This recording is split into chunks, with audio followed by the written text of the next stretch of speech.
should get going with Yeah, it? Yes, I agree, Anna. Let's get going. Yeah, great. So welcome everybody, welcome to our webinar to art criticism and the pandemic. It's great to have so many attendees for this event. I'm Anna Reid, I'm Head of Research at the Paul Mellon Centre, and we're delighted to welcome such a large and wide-ranging audience today to talk about this set of very pressing questions for those of us working in the art world this year. And at the Centre as also, we've been adapting to the new conditions, including using virtual formats to support research into British art history and culture. And if you're new to the Centre, I would really encourage you to explore our offer via our website. And today's event is run in collaboration with Chris McCormack. Welcome, Chris. He's Associate Editor at Art Monthly, also known as the London Art Bible. Chris will be our chair for part two of the event, and that will take place tomorrow from midday for 2 hours. So please be sure to attend both parts of this event if you can. First of all, though, today's event, and today's event is titled Resetting the Global. And we're going to hear from a really extraordinary range of art writers, makers and curators, the ways that they are thinking as participants in a global art world that's really been quite halted by the pandemic. And we'll hear from two speakers, and then we'll have discussion among the panel and among the fuller audience, and then we'll have two further speakers and more discussion. And then we'll hear a final speaker, and there'll be some more discussion that will take us up to 2 p.m. So please do get going, sort of setting up your question in the Q&A before speakers with their presentations. It kind of helps to get things. It helps to get those stacked up, ready for them. Some housekeeping, some key points here. So you'll be automatically muted when you come into the webinar, as you'll be now, but you can raise your hand virtually if you look at the button for raising your hand. And if you have a question to comment to make, Danny in a live way, or you can use the Q&A box. So write your question into that and it will be read out for you. Please also use the chat box to make comments, and Danny and Ella will be on hand helping with any technical issues that arise that they can help with, and other factors. Thanks to Danny and Ella in advance. Another point is that this event is being live subtitled, so please make the most of that if it's helpful. Please click on the closed captions icon at the bottom of the Zoom window and select show closed captions. And also to point out that this session is being recorded, but that's for archival purposes and not for publication. Okay, so I'd like to introduce our first speaker. David, I would like you to invite you to share your screen. David DeBosa is co-author of Post-Critical Museology, Theory and Practice in the Art Museum. David, is your sharing going well there? Actually, I'm not going to share my screen with our audience this morning. What I'd like to do is to share an analysis of the current situation. I want to, if you like, offer a provocation in relation to many of what I call the crosswinds of the current crisis.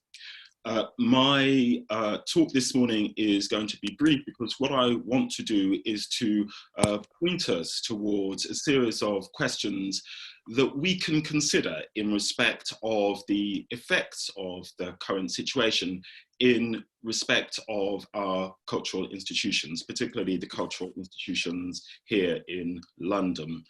And I would want to extend my presentation in respect of how those particular questions then begin to invite us to reconsider the position of London as a cultural metropolis. So I'll begin, and obviously as Ella and our colleagues have said, and Anna has said, we will be open to a number of questions from you as the morning progresses. So I very much look forward to joining in those discussions. But just let me begin by just outlining some of these few pointers in respect of the analysis I want to develop. and that is obviously in the headline of this, the headwind, if you like, of the current crisis, begins with the health crisis in relation to COVID. We also have, in respect of that, the turbulence produced by the struggles against racial injustice that we saw across the world in respect of the events surrounding the death of George Floyd. And finally, as we're beginning to reckon with the difficulties and problems which will ensue from the lacerating global economic recession, which is beginning to show its symptoms in relation to the instability in both financial markets and in relation to economies globally. The changes have been spoken about as being unprecedented, but I want to challenge the use of that term, because in many ways what I'm viewing in my analysis is an epochal shift which has been seen both at the beginnings of the 20th century and also towards the beginnings of the 19th century. If we think back 100 years to 1920, and we think about Western Europe and North America emerging from the wake of the First World War, and thinking about the enormous changes that ensued in terms of modernity and 20th century modernity, which happened about this time 100 years ago, and the kinds of shifts that that then led to in terms of the structure of the 20th century. Going back a further 100 years to the 19th century, one thinks in terms of the wake of the Napoleonic Wars and the enormous changes that produced in Western Europe in particular, but also going as far as Russia, leading to arguably, as some historians would say, the abolition of serfdom in Russia, which then went on to the changes which produced the Soviet Union. And arguably also the changes which came in the wake of the Napoleonic Wars affected things which went on in the Americas, leading to, as some would argue, some of the questions around the abolition of slavery and certainly the revolutions that happened in the Antilles. So this is, I don't talk about this as being unprecedented, I talk about this as being an epochal shift.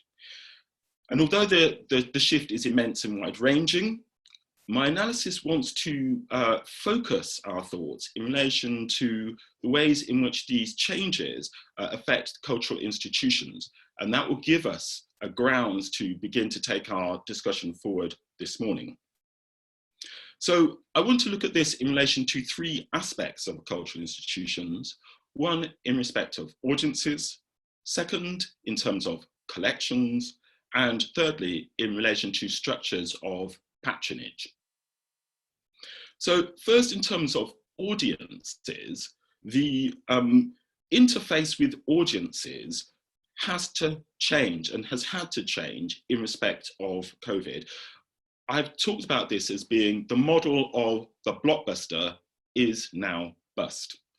The idea of having mass audiences and mass consumption of visual art has clearly come to an end. Some people might say it's a timely end to that model. It does produce a number of enormous changes and challenges for our national institutions, but the response has already been given us some indications of how we might begin to think about audiences and how audiences engage with national institutions. In particular, I want to point towards a very different modality or different form of internationalization that is taking place. And in respect of that, I'm talking about this as a reversal of the model. Currently, or up to date, we've engaged with a model which is a model of what I call a contribution, a contributive model, where audiences from around the world have been invited, encouraged, alongside with mass international travel, to visit the cultural metropolis and to see a series of exhibitions which are on show in different metropolis around the world. Obviously, that model, depending on mass travel, which again has been brought to a close as a result of the COVID crisis, means that it can no longer function. And what we may be moving towards is a model of where the emphasis is on distribution rather than contribution, where the global centers of art production and art consumption move towards a means of trying to find ways to distribute content across a whole series of channels and platforms in different ways, including ways of trying to think about accessing groups of people globally from places which have not had access to those global metropolis hitherto. So I think those challenges and those opportunities arising might be helpful to focus our discussion. Let me move on, for the sake of time, to the second aspect of my analysis, and this is in relation to collections. Collections, particularly in relation to, again, my focus this morning, the global metropolis, have been challenged by some of the issues arising from the struggles for racial justice. And in particular, we've seen this across the world in terms of the toppling of statues in public places. Particularly, we saw that in relation to the toppling of the Colston statue in Bristol. But those kinds of events have been seen elsewhere. What this points towards is a need, a demand, in fact, to revisit the collections and holdings of national collections in the UK. One could point towards the British Museum, which is one of the most extant examples, but by no means the only one. And what questions will be emerging or framed in respect of this are inviting us to rethink wholesale how collections have been pulled together, the kinds of legacies that have been produced, and the kinds of consequences of past collecting actions.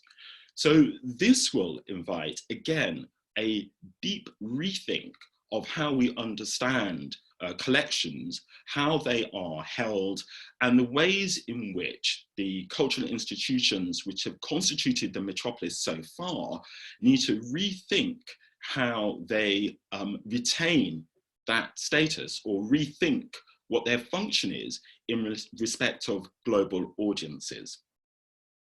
And finally, in relation to my 3-point analysis, I want to point towards questions of patronage, again, accelerated or exacerbated by the problems in respect of the global crisis. But there were problems and issues around patronage which emerged before the COVID crisis ensued. And that was particularly in relation to the questioning of the ethics of some of the models of patronage which had emerged. So, for instance, the critique of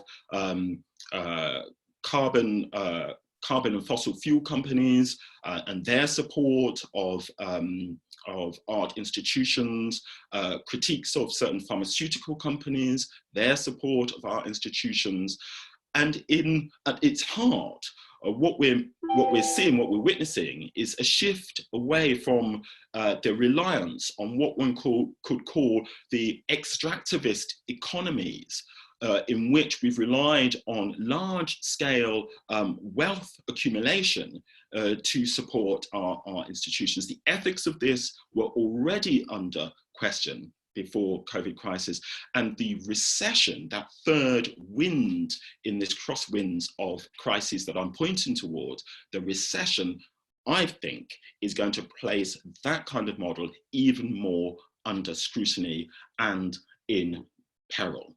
So those are the three areas that I want to underline and point towards in respect of this morning's discussion. I think those three interlace and interweave in terms of presenting certain kinds of problems for us. What I'd like to invite us is to look beyond this current moment to the horizon that lies beyond these current storms, and to invite us to welcome the end of this global metropolitan model that has dominated particularly the end of the 20th century and the beginning of the 21st century, its reliance on the proximity to citadels of art, and to welcome a much more distributed model which will enable us to ask ourselves, what are the channels of this distribution? How can we build them? And how can we sustain them for the years to come?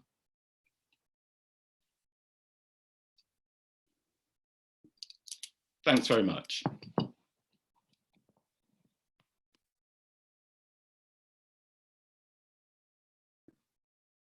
Thank you very much, David, for opening the webinar for us with your really gripping discussion of those three issues. And I would now like to invite Juliette Jacques to come forward and to share her screen. Our second speaker. Juliette is a writer and filmmaker based in London, and she has published 2 books, most recently Trans and Memoir, Verso 2015, which was runner-up in the Polari First LGBT Book Award in 2016. Her short fiction and essays have been published widely, and her short films have been screened across Europe. Juliette hosts the political arts podcast Suite 212, and her presentation is titled The Digital Classroom. I invite you to take the podium, Juliette. Thank you. Yes, thank you, Anna. Really interesting from David. Thank you. I'm going to be following up, as the title of my talk suggests, I'm going to be following up by talking about some of my observations in my capacity as a visiting lecturer at the Royal College of Art and certain other universities, arts institutions, City Lit as well, which is an adult education centre in London, different places I've been teaching. And so, yes, I'm going to read to you this piece called The Digital Classroom, which was published recently by the Harun Farokhi Institute as part of a series of observations that they've been commissioning from artists, intellectuals, other cultural figures about the impact of the COVID crisis. So, yeah, so I'm going to start here. I don't have a screen to share, so it's just going to be me talking. Recently, my colleagues and comrades Pill and Gallia Collective contributed a piece to the Harun Farokhi Institute series about how the COVID-19 crisis means that, quote, art will now emerge from bedrooms, quarantined hotel rooms and parks as a default, rather than as a consequence of failure to attain the historical conditions of studio practice or by vanguard choice. Pill and I teach together at the Royal College of Art in London, and we were on the picket line together in March, just before the UK began its fatally belated lockdown. We were striking against the consequence of the neoliberalism in the art school, so the casualisation of labour, unsafe workloads, falling pay, and pay gaps relating to ethnicity and gender. One of the things we discussed was on the picket line was the possibility of the institution forcing staff and students to move to online learning, and how much that might diminish not just our employment rights, but our pedagogical horizons. Before that strike even ended, the pandemic forced the issue. We might not yet have been asked to record lectures that could be paid for only once, but then recycled endlessly.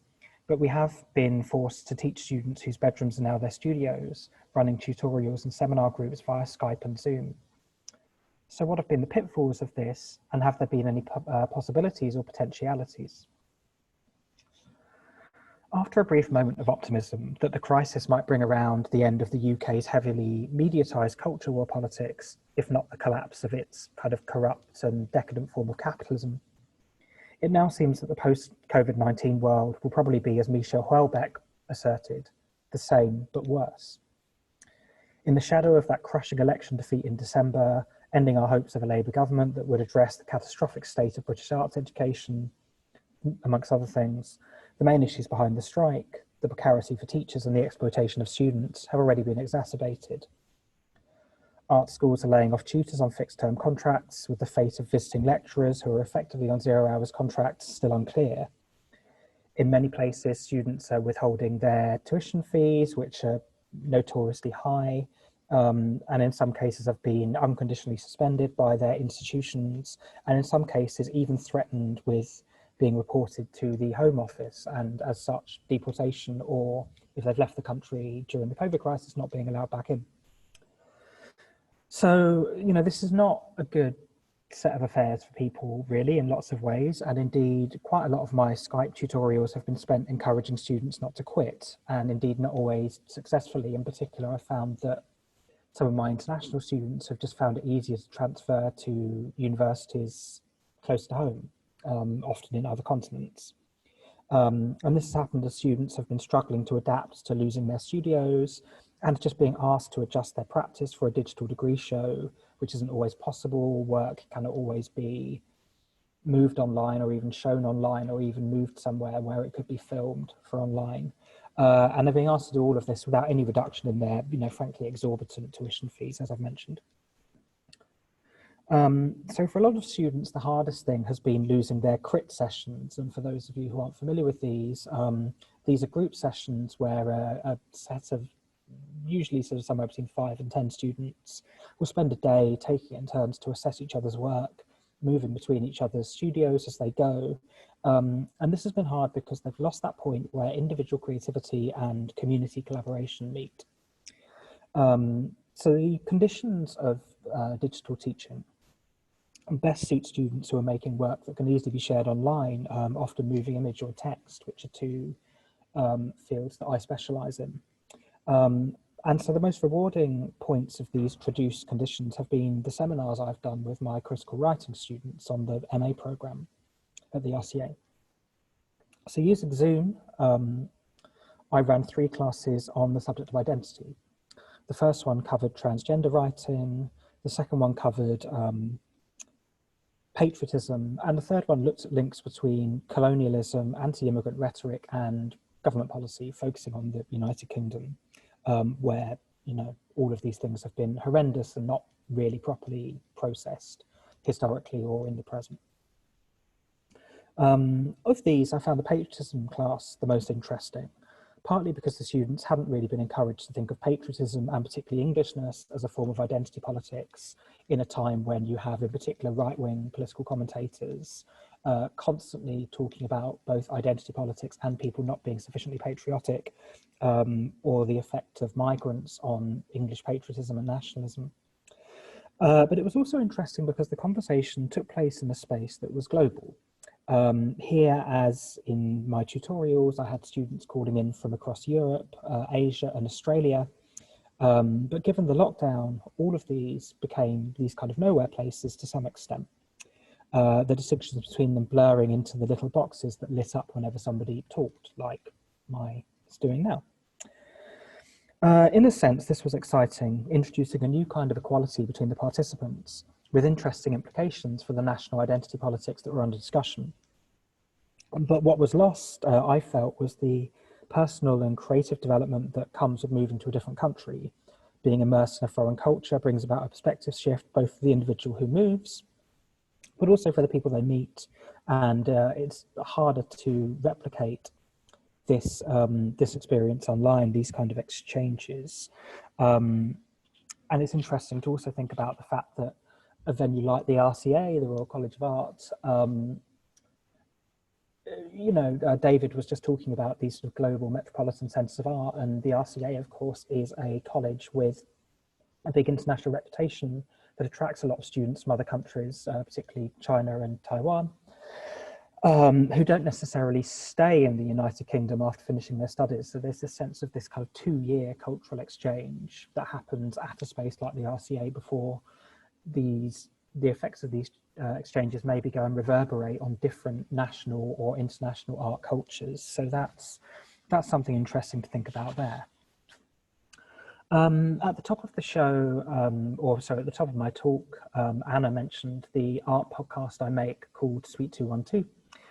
I made 20 episodes of this during lockdown, recording them at home. And the context of that podcast is very British, really.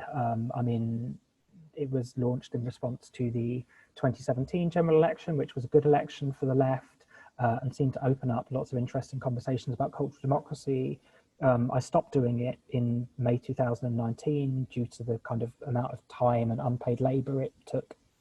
And I started doing it again, or I planned to relaunch it just after the 2019 election, which of course was a disaster for the left, as a way of kind of processing my grief, and in particular because the election was swung to quite a large extent by a mainstream media whose political discourses didn't really seem to me to bear much relationship to reality, except the one that they'd purposely brought about over the 2 years since the previous election. And something interesting happened with that podcast as well. I mean, I had done episodes in Ukraine and Kyrgyzstan on my travels. I had covered Turkish art and culture in one of the episodes, Russian historical art and culture. But the podcast was able to become more international during lockdown. I ran a series of discussions with artists, writers, filmmakers.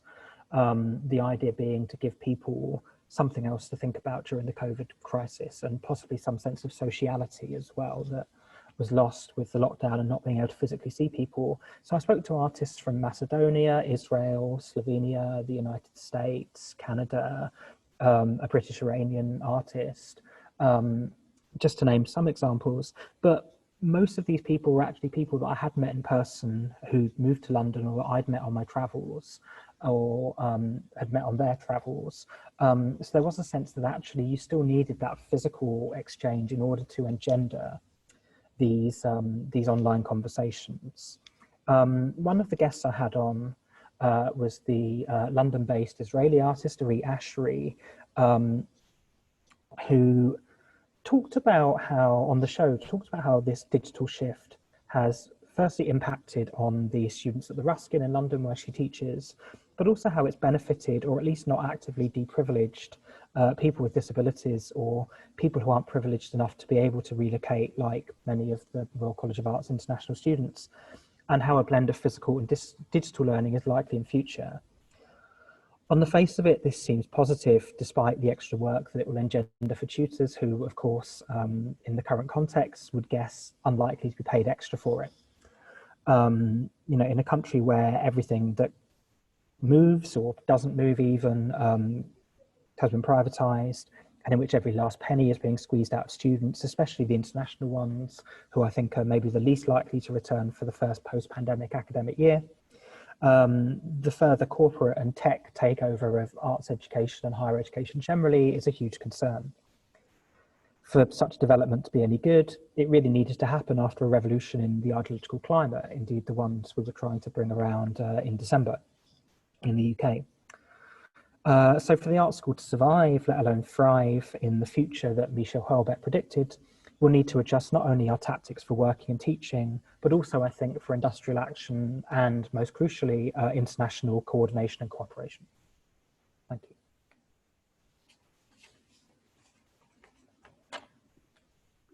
Thank you very much, Juliet. Thank you. That was really, really kind of interesting appraisal. And what we'd like to do now is to have some time for discussion and some questions to both David and Juliet regarding their kind of provocations. So what I'd like to do is, I think we'll take questions straight from the audience. And there is a question that is from Hannah King to all the panelists. It says, "It is not true that art that comes out of struggle is often the most engaging, interesting, and ultimate. Is it not true that art that comes out of the struggle is often the most engaging, interesting, and ultimately successful? How bad is struggle really for artists?"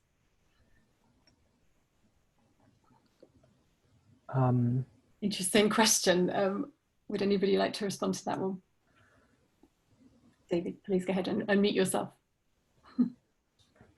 Great, thanks. And thanks, Juliet, for that provocation. And it raised a number of questions which parallel with some of the issues that I raised in relation to, obviously, the metropolis. It's very interesting to think about the art school as well as a site of crisis. I'm sure our debate will follow on from that.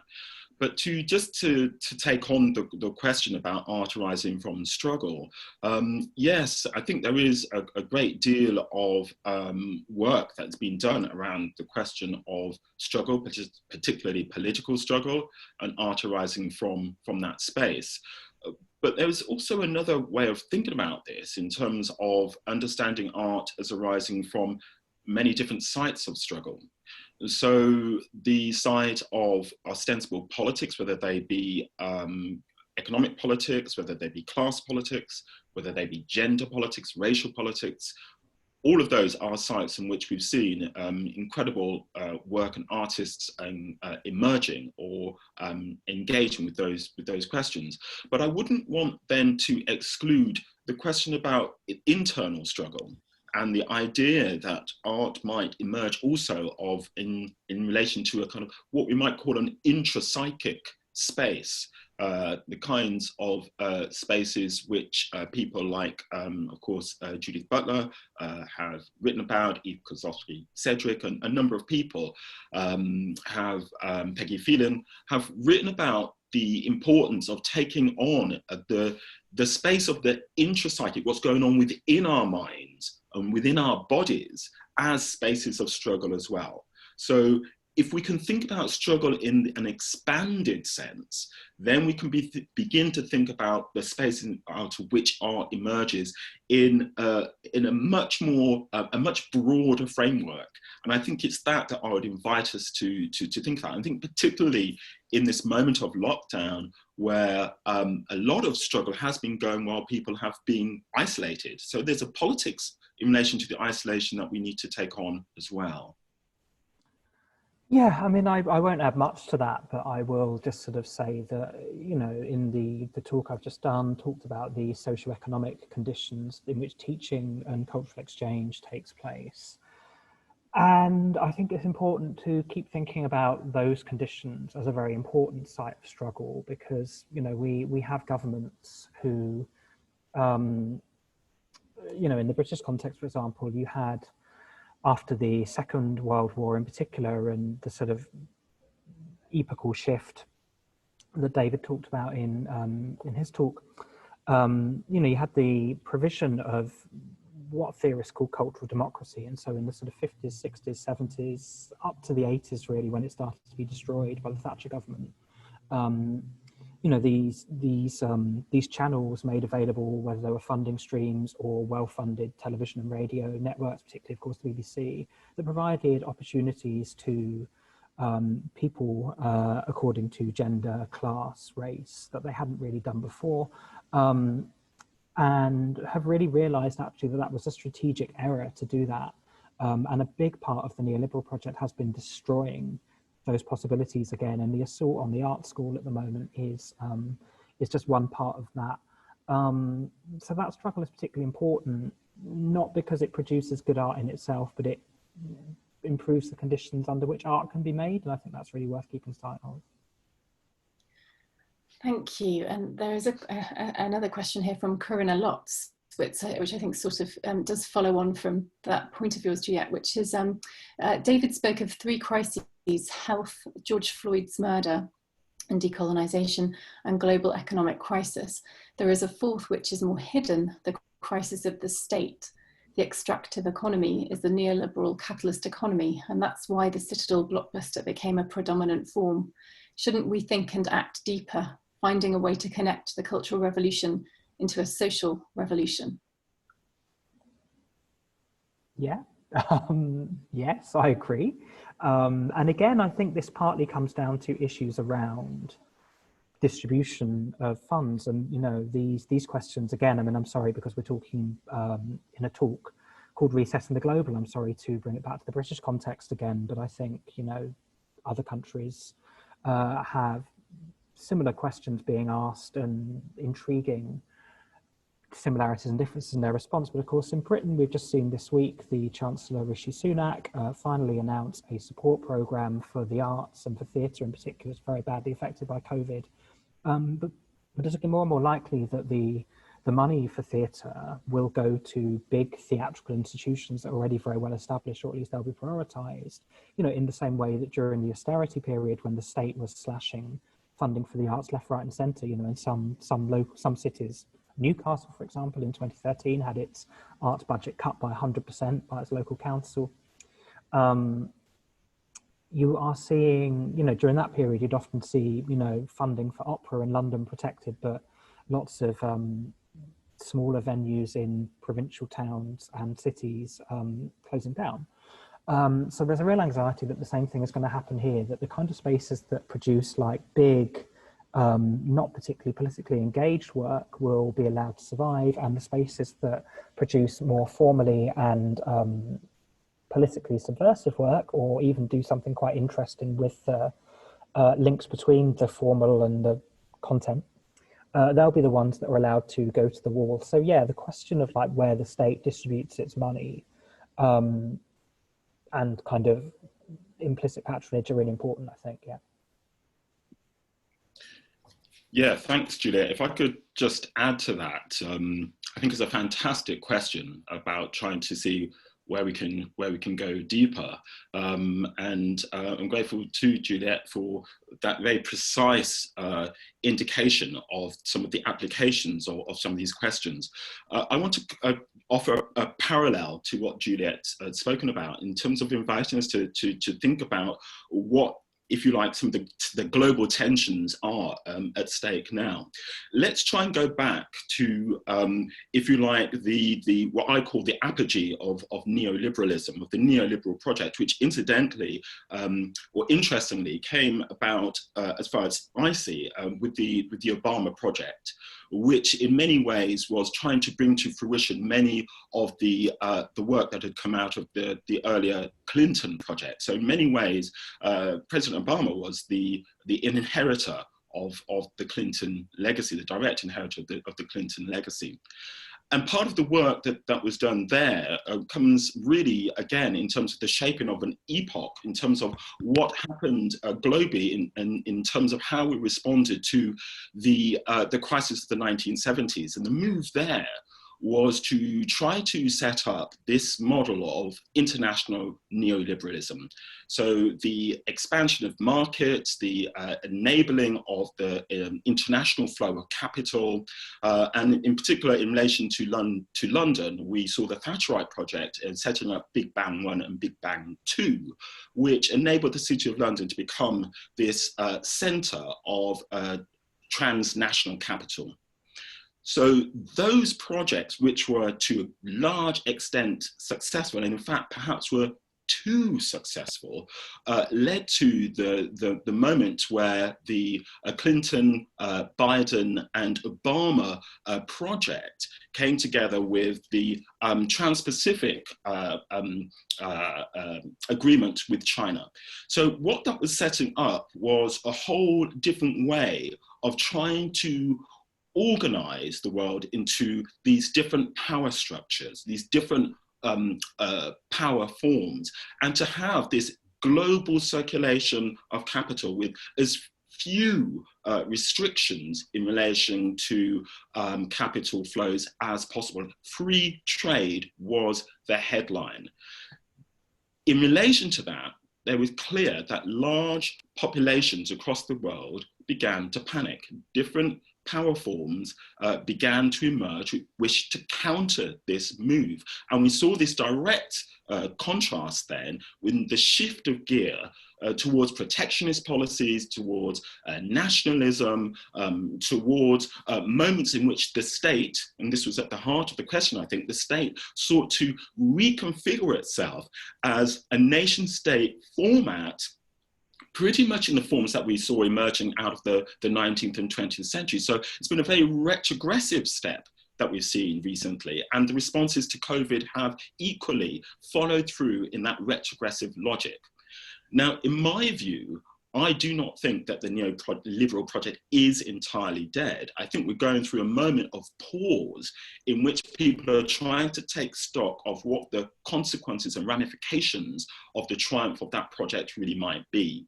So we're yet to see, because there's a struggle that's ensuing at the moment, where those who would seek to pursue the international neoliberal project are still waiting in the wings to move that project forward. If this moment of nationalism and protectionist paranoia, that one could call it, to see if this is short-lived, or to see if this lives out toward, for the rest of the decade, or is able to embed itself within the structures of governance globally. Things like the Paris Agreement, of course, came out of that in that moment of international accord, but there are also shifts in different geopolitical terrains, particularly not least in West Asia, which is a place that some people call the Middle East, but in West Asia. So there are lots of different shifts that were taking place within the formation of global power forms. And it's that is at stake in this. And it's that I think the question invites us to return to understanding how states are formed and how they're formed in relation to one another. Are we prepared for the kinds of transformations that could be possible if we move truly to the promise, if you like, of that neoliberal global horizon? Thank you, David. Thank you. I think Danny, are there any hands raised at the moment for questions? No hands raised yet, Anna. Good. Well, I think we should move on in any case to our next speaker. I'd like to introduce our next speaker, Karoni Baraka. She is an Indonesian writer, artist and translator living in London, whose work has been presented extensively in 15 countries. She was Modern Poetry and Translation's inaugural Poet in Residence, and its Researcher in Residence and Research Fellow at UAL's Decolonizing Arts Institute. Oka's presentation is titled Resetting Extraction and Ableist Colonial Pandemic Manifestations. Please take the podium, Oka. Thanks very much for having me, and thank you to David and Juliet. I should say, very importantly, resetting is in quotation marks for this talk. To understand extraction capital as what undergirds so much of the global and arts industries, and to understand this extraction as the ground on which ableism and colonialism, which continue apace and are interwoven, are built on, is to understand that resetting the global in light of COVID-19 is somewhat of a false moniker, and that the so-called bugs to overcome during this pandemic, genuinely no pun intended, form the basis of the system itself. The untrue notions that the old world pre-COVID-19, and here note the colonial parallel with Europe as the old world, has somehow been put on hold to its absolute core due to this pandemic, is as false as the denial that we disabled and chronically ill people have been continue to be subject to a genocide at this time, a continuance of violences that never ceased.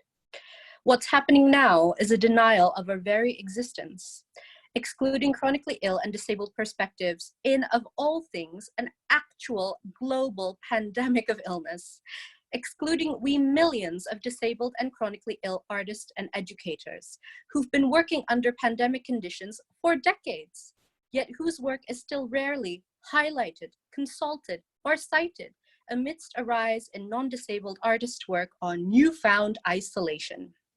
All of this is in fact an apex of ableism as part of colonial logics that involve land, wealth, power, and a eugenics based on expendability to colonial capitalism, all of which form the basis of the fine arts industry. The term resetting calls to mind bringing something back to full speed, full power. What is vital to understand is that the deaths of hundreds of thousands around the world is very much a manifestation of the systems some think have been slowed down completely. Things could only have been this bad if whole populations were stolen from over centuries, if the mass industrialization attendant with colonialism were to shape systems of food and agriculture around the world, facilitating food insecurity that doesn't get spotlighted often on the international news in the UK. It could only happen if systems were set up to privilege capital accumulation over the preservation and welfare of human life, And if all of these things colluded with the Western art world, as all of us in capitalism collude with it and are complicit in it to different degrees, this is fundamentally an issue of differing chronologies and chronotypes, and models for not only time and space, but for describing the body minds that the art world thinks it lays claim to. To reset the art world seems very much in line with the prioritization of ruthlessly oligarchic capitalist economics over saving lives that continue to be very much at risk. Just speaking from the perspective of someone who is high risk for COVID-19 and who takes no solace in the opening up process, so-called, I see in the UK and elsewhere. As I wonder, as many of us wonder, disabled and chronically ill people being, I like to underscore, the largest minority in the world, when we, particularly as migrants, will be able to see our loved ones in other countries again. Many people's ideas of resetting the global, to my mind, means continuing the system that has actually been kept in place, has been persistently held down during this pandemic. As Tuck and Yang say, decolonization is not a metaphor. After all, colonial capitalism is very much not a metaphor. During this pandemic, land, property, and wealth, so much wealth, still has not been repatriated or restituted, nor have colonial laws keeping them in place been abolished. It is this same system that has allowed governments the world over to escape culpability for the deaths of hundreds of thousands of people. It is this system that has ensured certain people have kept their profit prioritization on the to-do list of governments. In Jasbir Puar's book, The Right to Maim, at the same time as nation-states such as the UK and the US fund accessibility measures for their citizens and art galleries, their funding bodies have the right to maim others through other policies, creating disabled bodies in places where the processes of colonialism have deliberately defunded healthcare, including in places within these countries with a high percentage of people of color. Taken through certain lens, my own disability is a result of defunding of healthcare in underserved populations in both the US and Indonesia, where my condition was mismanaged and exacerbated. As I recently wrote in Art Monthly, increasing access seems to be tied indelibly in people's minds with increasing deaf and/or disabled people's access to existing physical and social structures of the art world. Whereas, taking into account what Puar writes, the Western art world has never been confined to European and/or English-speaking countries. And we know this to be true. By virtue of donors, funding chains of command, and colonial financial flows past and present, the Western art world has also always been the Indonesian mining industry, the Bolivian political system, weapons brokers affecting both Palestine and Ferguson, both, of course, places where tear gas from Safariland, owned by former Whitney Museum board member Warren Kanders, operates, and so on. The art world is interconnectedness and has always meant mass dispossession, endangerment, and killing, commensurate with the astronomical prices of fine art. There are contexts in which it is understandable to say that something is no surprise and nonetheless shocking. That includes times like now, when we are witnessing a shocking lack of solidarity, a shocking erasure of disabled and/or chronically ill perspectives on every aspect of society, including the art world, in light of a literal genocide of disabled and/or chronically ill people. As disabled women in the UK, to quote a recent BBC News article, we are roughly 11 times more likely to die from COVID-19.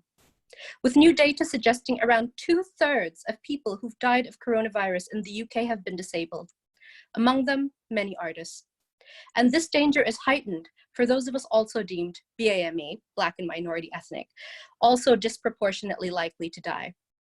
And heightened yet again for those of us who are, on top of this, migrants with no recourse to public funds. This is due to the fact that resources for healthcare and well-being have been starved from communities as a whole. That key workers who are BAME and/or disabled are more likely to be recipients of prejudice, and due to these power dynamics, are less likely to report mistreatment and endangerment, including widespread refusal to grant PPE. These dynamics are borne out when workers like Belly Mujinga were not given PPE by their employer and left them more vulnerable to misogynoir, and to hate crimes, one of which cost them their life. These dynamics are borne out when those who have been made chronically ill by COVID-19 are not supported for this illness, and how stolen from communities are less likely to receive psychological support amidst all of this. The ableism, racism, and colonialism that undergirds extraction capital is what has caused the impact of COVID-19 to be so enormous. It is an understanding of the art world as only quote-unquote global without honoring local communities, and more than that, as global precisely because it dishonors local contexts and communities.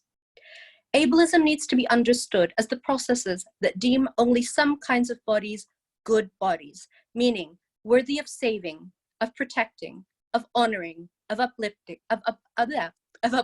excuse me. This is why racism is ableism. This is why capitalism is ableism. Why both are part of so many colonialisms that continue into the present. The least we can do is not pretend like we don't live amidst a massacre. That all we have to do is to continue to think of art as always an inherent good, no matter who dies in association with it. That all any of us have to do is keep calm and carry on. Thank you.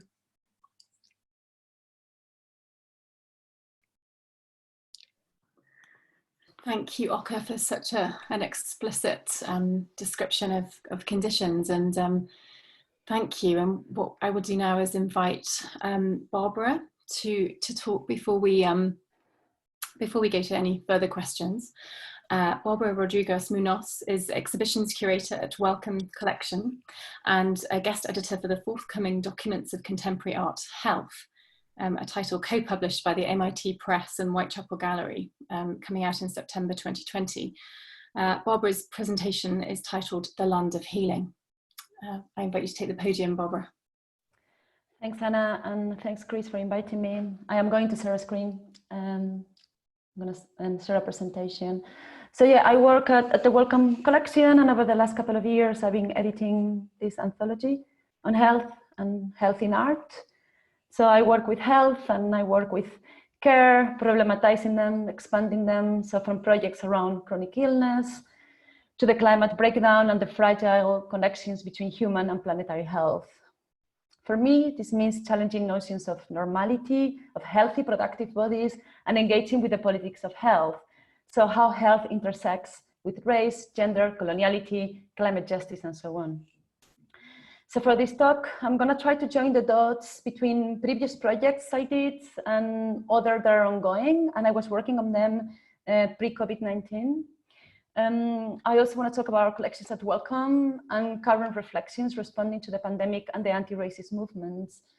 I think what I'm going to say dialogues with David's provocation around the centers of distribution and definitely with Oka's very poignant description on ableism in the art world. So I'm taking as an inspiration for this presentation, but also for the book. I've taken this quote from an essay by artist Tabitha Resari, which is called The Colonial Healing in Defense of Spiritual Technologies, which says that the wound is the land of healing. This is the last text included in the document, and I think it provides a raw, but also really hopeful kind of ending to the publication. The text is an embodied critique of conventional lines of scientific knowledge, medical knowledge, technological, epistemic. But it's also an appeal against modern colonization of the land, of the mind, and of the body. And for me, the wound is the land of healing can be a framework to occupy and exist beyond the pandemic, to find an ethical guidance to reopen our spaces at Wellcome, but also to work with historical collections that are really rooted in violence. The wound could represent an ongoing search for a language to convey the sense of alienation and rage that may come with illness, isolation, injustice, and racism. And the land of healing could refer to a space for nurturing care, conviviality, a commitment from institutions to be more inclusive, to more inclusive ways of practicing, and a way to see the objects in our collections as a tool towards healing.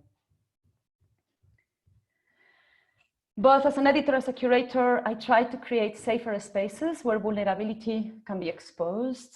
So where the private and the public collapse. And I think very hard about how I can support artists and our visitors in this encounter. I co-curated Misbehaving Bodies with George Bassi, which was conceived as a dialogue between the practices of British photographer Joe Spence and London-based artist Orit Asri, focusing on the representation of chronic illness and dying. And for the design of the space, we work with David Cohn architects, Mark Al-Katif, graphic designer, and Orit to create a space that felt warm, intimate, but also playful to engage with difficult, heavy narratives. And we consulted with Maggie's charity to inform the tone and the language of the space and bring real life experiences of cancer patients and carers into the narrative. So now I'm trying to articulate how my practice adapts to this new reality, which has brutally exposed the health inequalities that we all knew were already there, and how this reality informs our reopening program at Welcome. And I feel that the walls between health and illness that we were modestly trying to challenge in previous projects now have been drastically collapsed, and we are all potentially healthy and sick, and carers are patients and infectious and vulnerable, and overall we are entangled, which for many this was an abstract reality, but I think now it's very tangible. I found this quote by Maria Puig de la Bella Casa very productive. She's a professor of feminist and environmental studies and is included in a book called Matters of Care on the ethics of care. And she talks about interdependency as not a contract, not a moral idea, but a condition. So I think this is a notion of care that expands beyond us, so not seeing care as a burden, and opens up to the human and non-human relations that support life. At Welcome, we have an interdisciplinary transhistorical approach of working with contemporary artists and researchers and communities, which is anchored in our collections, which are fascinating, but also deeply problematic. They were gathered by a network of agents following colonial roots, following Henry Welcome's instructions to capture the art and science of healing through the ages and across the world. And in the slide, you can see Medicine Man, which is our permanent historical collection that opened in 2007. And we have now embarked on an ambitious long-term project to radically transform this space.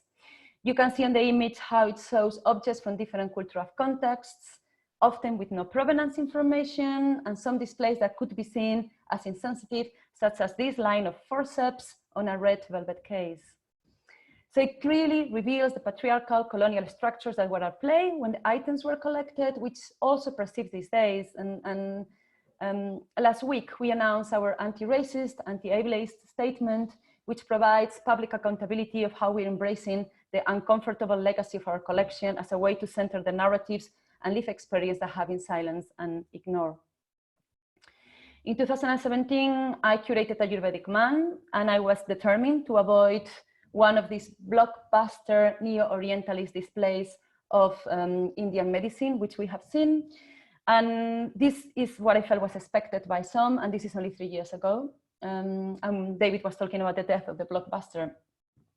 So instead, we decided to focus on our collections and gently start unearthing their provenance.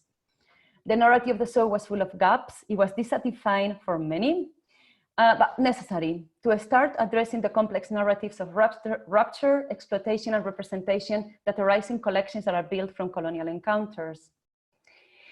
A great deal of the reports and documentations in our collections deal with the public health strand of British colonial administrations during plague. So they're really interesting archives to look at now. And those mainly represent the colonial perspective. So we invited Mumbai-based artist Ranjit Kandalgaonkar to come to London and engage critically with the archives. And he created this new drawing called Drawing the Bombay Plague.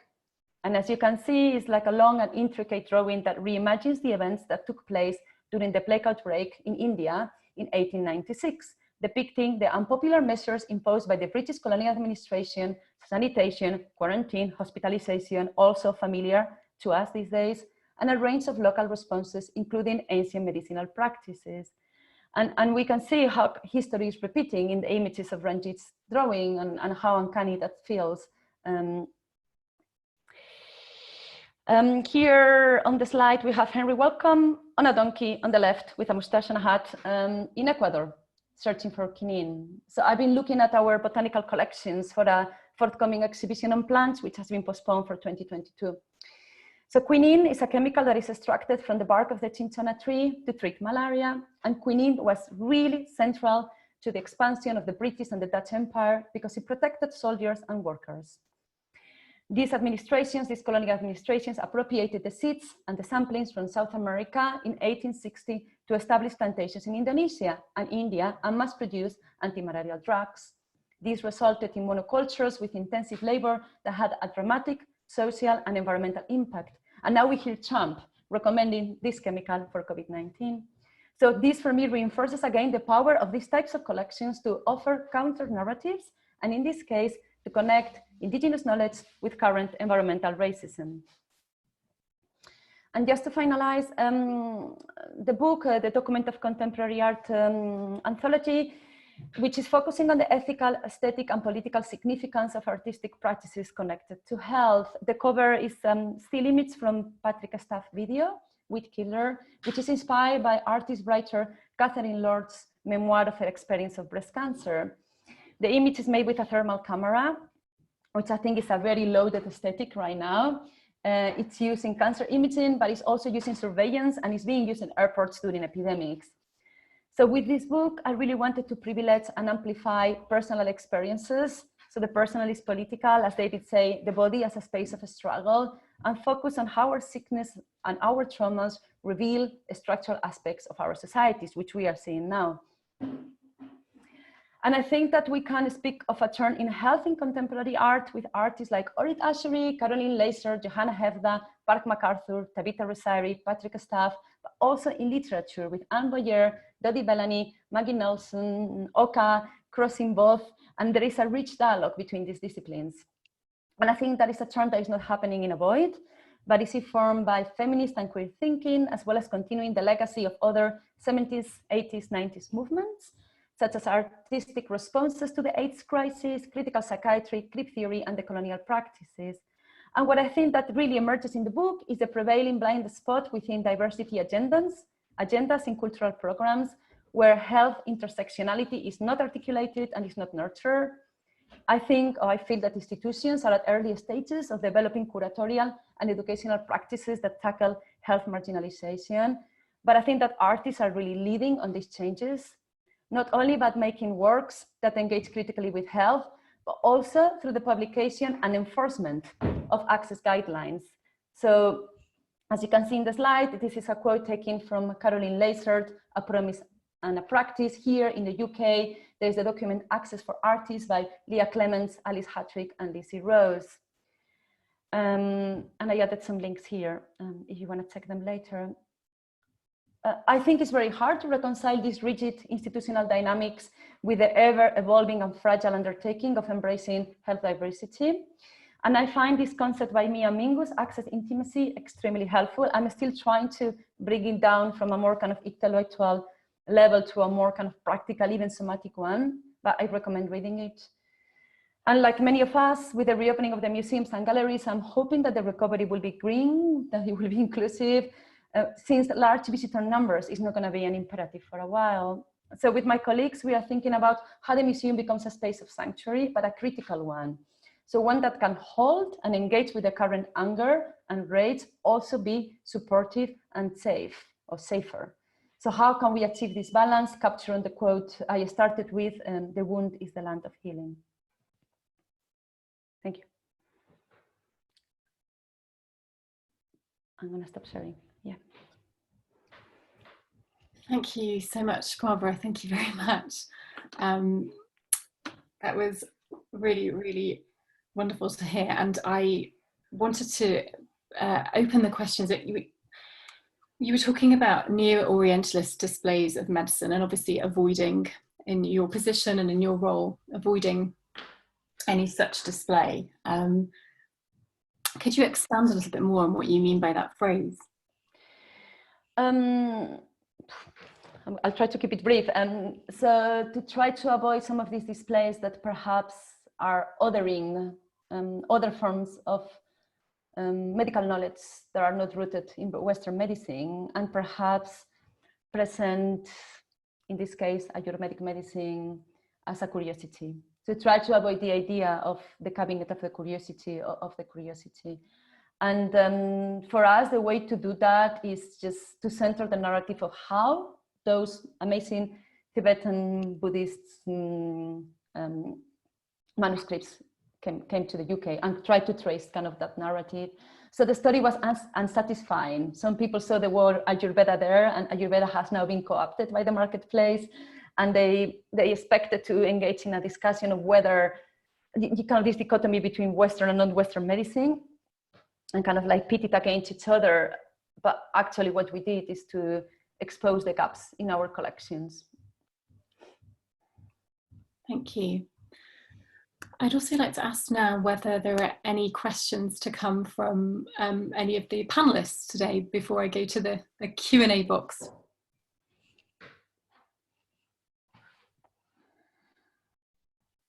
I have a question actually, and it's my first time sort of e-meeting Barbara after collaborating on the book. Thank you for your talk. I was wondering about trauma and the inclusion of perspectives on science and medicine that highlight how, for instance, Black and brown women slaves were used to create what we now know as the reproductive healthcare system was based on actual, torture of those bodies. And I wonder about that process of trauma and healing and including communities, not only including them, but actually like letting them lead with regards to this kind of information and this kind of take and welcome. And I agree, and I think it's an exercise we started doing, but it's the way that we're going to move forward. I agree with what you're saying. We have a question from Hannah King. Thank you, Barbara. You've done some incredible work. I'm not sure that a museum should be a sanctuary, as you say. Surely having arresting, challenging exhibits is important. Is there a sensitive way to do this? I also struggle with that word sanctuary. That's why I thought it should be a critical one. I mean, it's really hard to know what visitors are gonna want to see when they come back to the museum. So some people are definitely really gonna want to engage with this rage, but maybe other people don't. And I mean, that's the balance that I think I was trying to kind of refer to with this idea of a critical sanctuary. So whether it's a space for both and how we can support that. I mean, it's really early stages, and we have some plans in place, and I'm sure some are going to work and some others won't.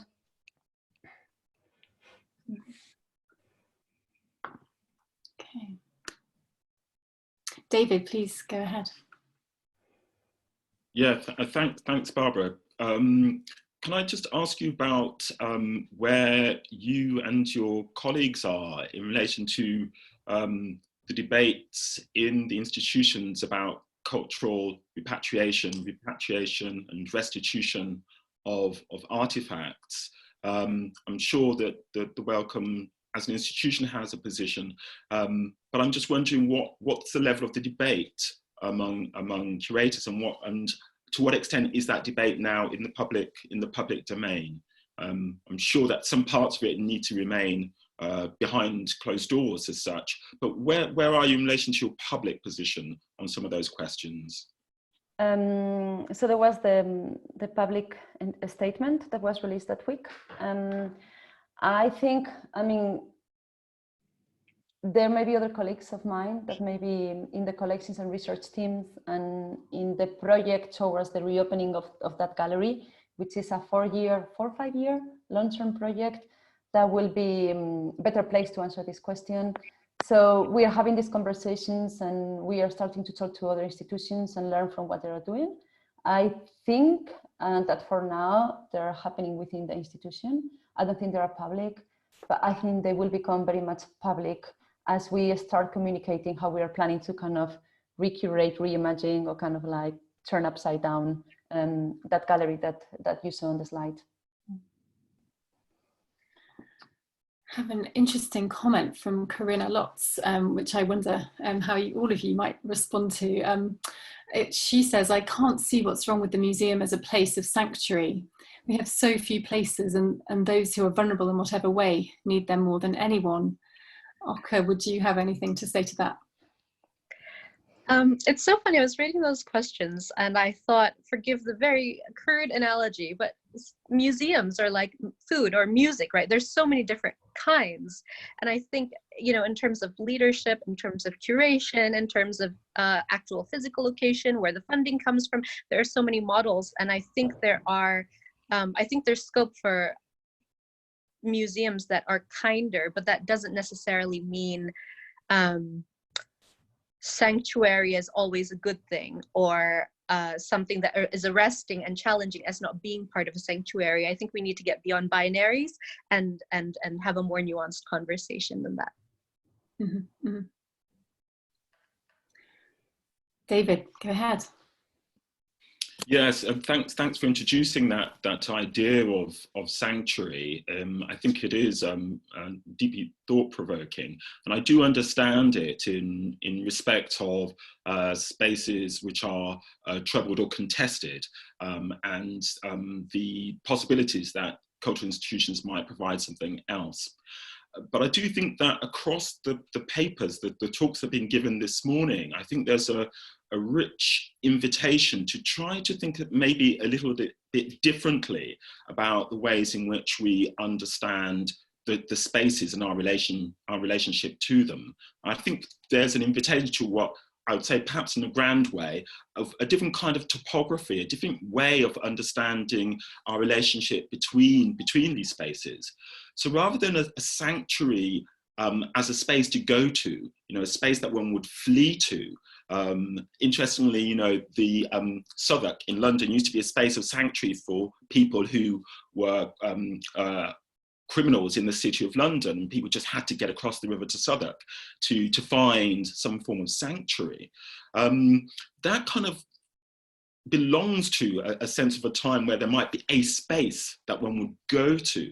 And I think that what we're trying to think about this morning is different kinds of spaces, and even the space within oneself, or the space that one might build between us, the spaces that we might build between us as spaces of sanctuary. So it's more, how do we make sanctuary? How do we create sanctuary? I think for me, that's what we've been invited to think of this morning. And I just wanted to refer to one thing in the chat, which I thought was very interesting in terms of this very format that, you know, PMC and Art Monthly have pulled together for this moment in time as a space, where someone was talking about being in a park, walking their child while they were engaging with these discussions this morning.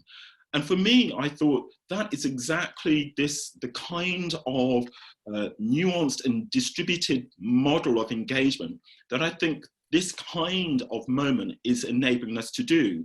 Because I'm certain that in the old world, if we can call it that, we may well have had a wonderful setting in central London where we all would have sat around a table and had a wonderful discussion. But people walking their babies in parks probably would not have been able to attend. So in a way, there's a making of sanctuary in that, or a making of space. So in a way, this productive approach to how we rethink our engagement with the world is something that I think many of the ideas this morning are pointing towards. But can I say something regarding these kind of digital platforms? And I agree with everything you're saying, and I've been thinking about that, but they're also so problematic. I mean, if you think about, there is no transition. So we just appear in somebody's living room and then we disappear. And what happens if somebody has been triggered by a conversation? You know, at least at Wellcome, we're going to present Joe Spence's work, and we can do this collaboration, and we can do all this user consultation and talk to patients and talk to carers and try to get it right for a large number of people. How do you achieve these transitions? What happens when we now disappear and people have things to say or feel uncomfortable by what we say? Yeah, if I may. I mean, there is a violence in how online measures have been so quickly adopted in a matter of days that, as mentioned, disabled and chronically ill artists have been campaigning for 4 decades. And we have perfected actually how to do these things, and yet are not cited, consulted, or highlighted, as I mentioned in my talk. I mean, I just feel like there's really no understanding of us as experts of this situation, because we have been forced to create and to commune in these situations. So I would really, really avoid talking of this as a new moment that is unprecedented and that nobody has ever thought about in terms of the art world, because that's not true. Sorry, I just want to. Thank you, Oka. I feel slightly like a news correspondent, but we're going to hear from the mother who's with her child in the park. I think she has a question for us from the park, I guess. Yes, Anna, I'll just unmute her.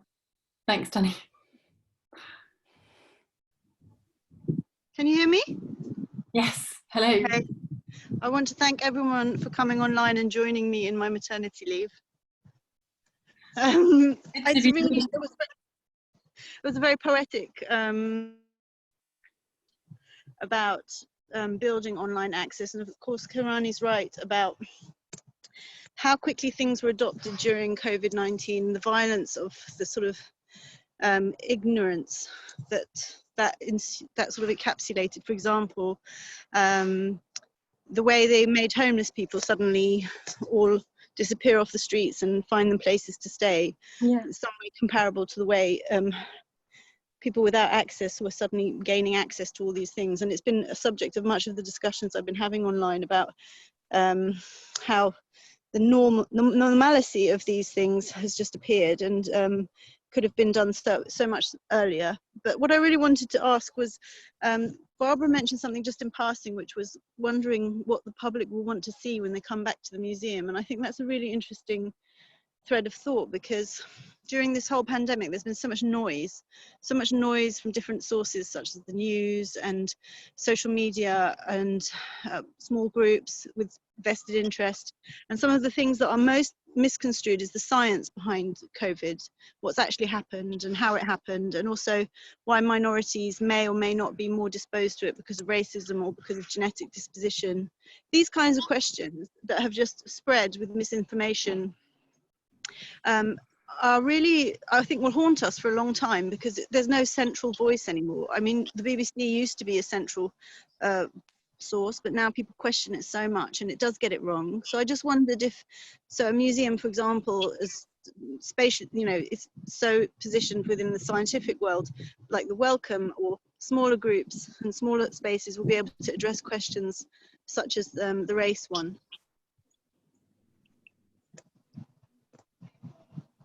Would anybody like to respond to that? So I did see also that, I think, Robert, you also would like to say something. But it's not speaking directly to that question. So perhaps first, if someone wants to speak directly to that question. I was just going to follow up on something that Alka said. Okay. I mean, I just, because you mentioned Wellcome Fairy, and nice to encounter you again. I think, I mean, I've already said this, I feel I'm repeating myself, but yeah, I agree. Some people may want to engage with that, but what is like a kind of safe context to engage with that? It can be extremely upsetting. We all know what has happened, but it's much more brutal, like, than many of us imagine. And then also others may not. So I think we just need to find this. We just need to find this balance.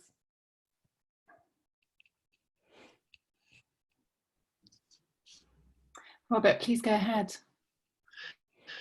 Yes, I just found myself, hello to everyone from Bogota. I will be speaking tomorrow and we'll look forward to extending the conversation that's been happening so far. I enjoyed the discussion between David and Aka about sort of the promise and the dangers of these online communication forums. And this is not a danger that the Paul Mellon Center and Art Monthly have engaged in, but I think to follow up on what Aka is saying, I fear that disabled and chronically ill people will be asked to do so much more unpaid labor in the new world that we are inhabiting right now. So I do agree that so much can come out of these new forms of communication. I also agree with what Aka is saying, is that disabled and chronically ill people have been engaged in them for a long time, but there's a real danger that all of us are going to be asked to give more and more and more and more unpaid time. Now that we're just in our living room, you have the time, sit around. That's not the case with this particular forum, but it is the case in general. Absolutely. I think paying, and not just for disability, but also for quote unquote BAME people, as we call in the UK, you know, racialized people, so often asked for unpaid labor constantly, and I think that's something that needs to change. Thank you. David, please go ahead, and before we move on to our final speaker. Oh, you need to unmute yourself. Yes, just to respond to that final point, or the final group of points in relation to what's happening in as regards these platforms. And I agree with Oka. I mean, I did start by saying I don't like this term unprecedented, which has been used in relation to this crisis. I don't think it is unprecedented, and you're quite right to bring forward the way that groups like Disabilities Arts Online have worked on these issues for many years.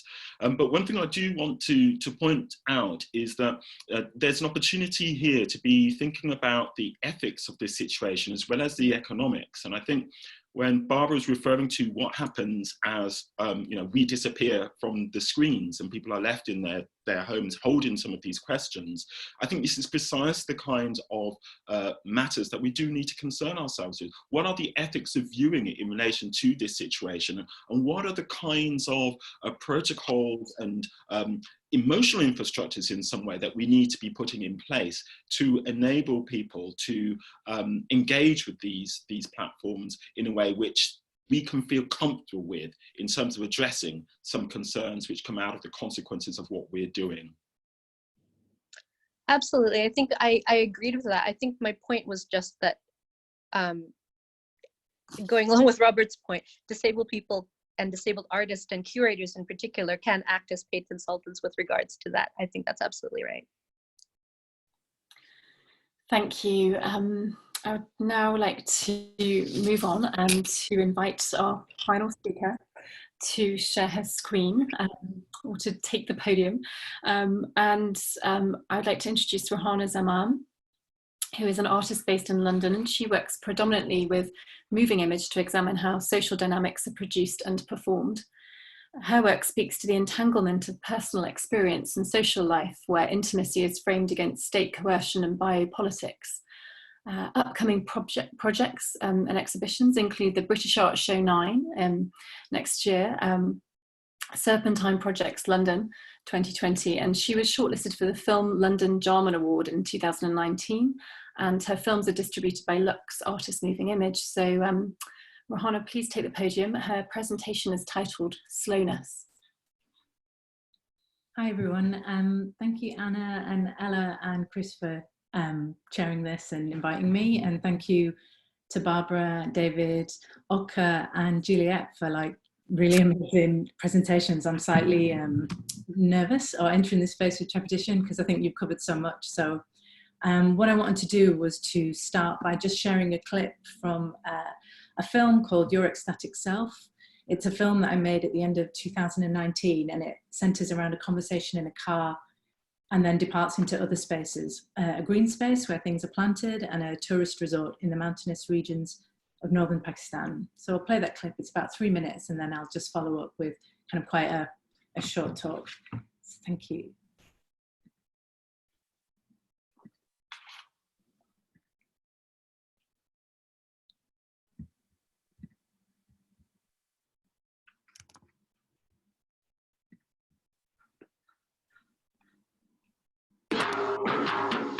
So Saraha was a Hindu Brahmin priest, and he was very famous in his area, and many people from around India would come and listen to his discourses. But he was unfulfilled. Something was missing in his life, and he gave up the priestly life in search for real knowledge or the truth. And he left his town, the village that he was in, and he went on a quest of searching. And he came to a village, and in the marketplace he saw a woman making arrows, and he looked at her, watched her for a while, and I think she looked up at him, and when their eyes met, he immediately knew that this was a special woman. And it turned out that she was an enlightened master in the disguise of an arrowsmith woman. And Saraha became her disciple, and through his meeting with her, he composed what was called the Song of Saraha, which is like a famous sort of like a poem based on love.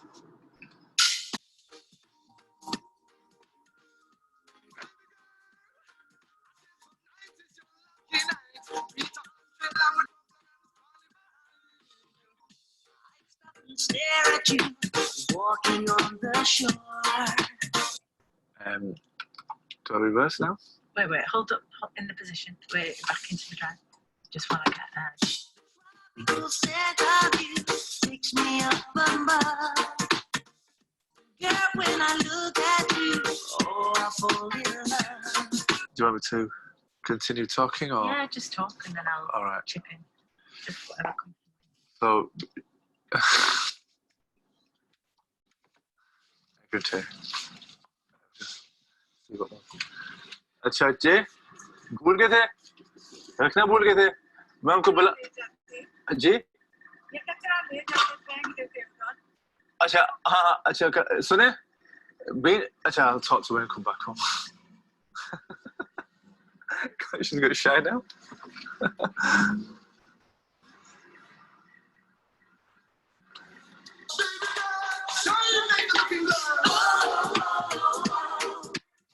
Mysterious girl, I wanna get close to you. Oh, mysterious girl, body close to mine.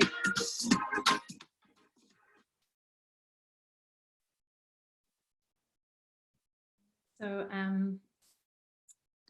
yeah, I'll just move straight into, I think I'm back on screen now, right? Yeah.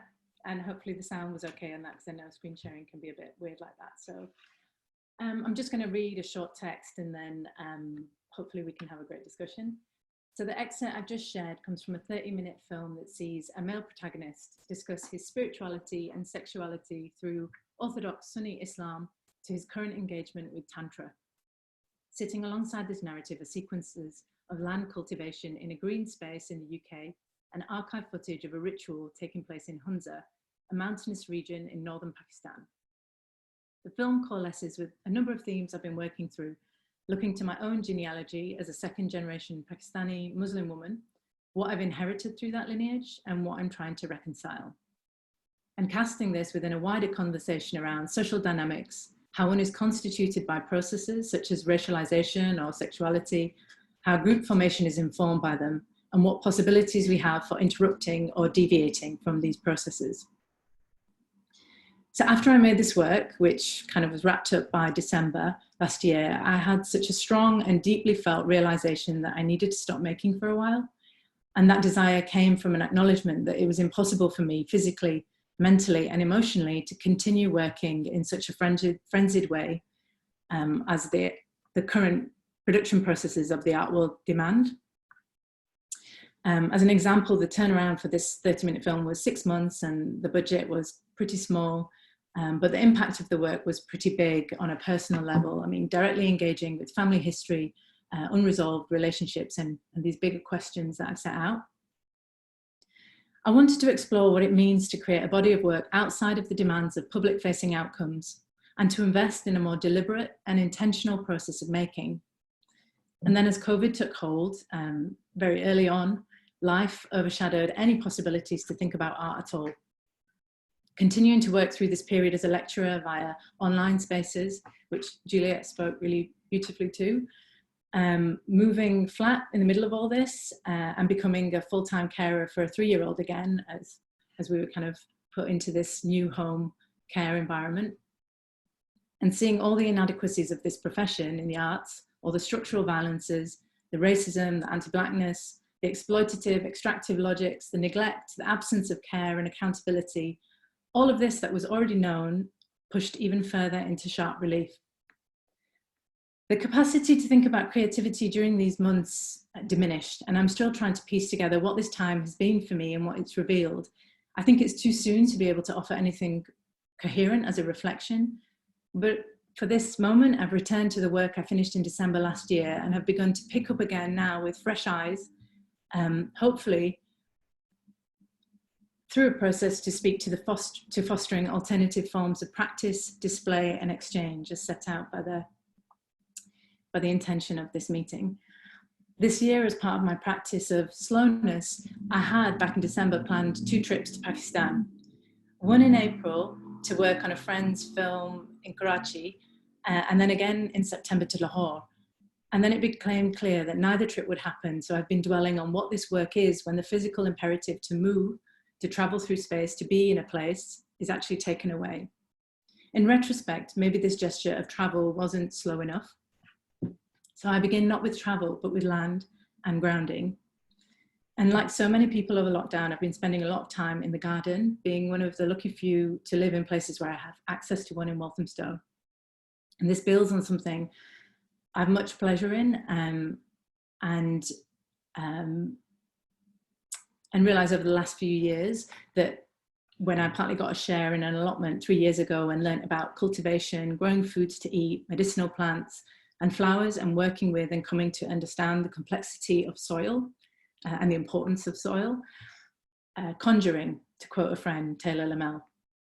And part of this is intuitive, part is learnt, but increasingly understanding that this becomes a way of divinating into my own lineage, coming to understand my own ancestry connected to rural mountainous regions of Pakistan prior to and post-partition, where for many generations, my father, grandparents, their parents were either farm labourers or worked on small self-sustaining plot holdings in very hand-to-mouth ways. And then at the same time, being alert to how questions of land cultivation and ownership here in the UK carry with them an interconnected, yet very different set of questions around the commons, property and empire. Part of the film brought me into encounter with Barushu tribal communities of Pakistan in the region of Hunza that I mentioned, and becoming aware of how the ancient rituals of shamans within this community have become bastardized as part of the tourist industry and mediated to wider communities through videos and archival material that end up on YouTube. So the ritual becomes a performative act largely for European hiking tourists in that space who have prior to the pandemic visited the region. But so much of what is incredible about this community and indigenous practice is approaching the world, social relations, agriculture, community accountability through an alternative epistemology that's holistic, that connects the rational with the felt and the cosmological, an imperative that feels so crucial to not only how we make right now, but how we relate to one another and the world we move through. I'm grappling with how we are posed with an opportunity to decenter whiteness, white supremacy, and a colonial, extractive, exploitative logic. In learning from indigenous methodologies, how to be in relation to land, resources, and spirit.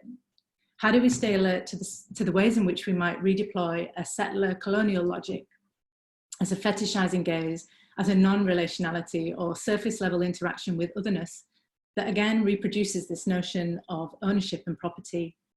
I'm thinking of this in the context of being diaspora and seeking both some reconnection to what has been lost or missed and the fantasies of that projection, to try and actively sit with the discomfort of ethics of incommensurability. After Oka, to quote again, Eve Tuck and Kei Wei Yang, what is not in common and the demands of that acknowledgement. So the slowness mentioned earlier may also be better articulated through the words of Adrienne Maree Brown, to just move at this moment at the speed of trust. Thank you. That's it. Gosh, thank you so much, Rohana. That was incredibly moving, and thank you for such a candid description of your experience as well. I, for one, was really, I'm going to try and get in there with a question while I can. I, for one, was just really struck there, the way you talked about this renewed and vitalizing connectedness to the land. So we talk about sanctuary, but maybe we're talking about something more like getting this kind of vitalizing experience of the land and your garden. And I wondered whether that your experience there can talk directly to this environmental imperative that we used in the description of the event. I think it's super complicated in terms of how do we renegotiate how we're interacting with food production, our relationship to the land, both in terms of looking at it in a global context, but in a super micro level as well, like looking at in terms of ownership and the difficulties of having access to land, really in a super, you know, within this community that we live in, within the boroughs that we are, or the parts of the UK where actually some, you know, that it's really contested who has access to those spaces and who doesn't. And so thinking both in those terms, in terms of like what experience do we have of the environment, but also thinking as well about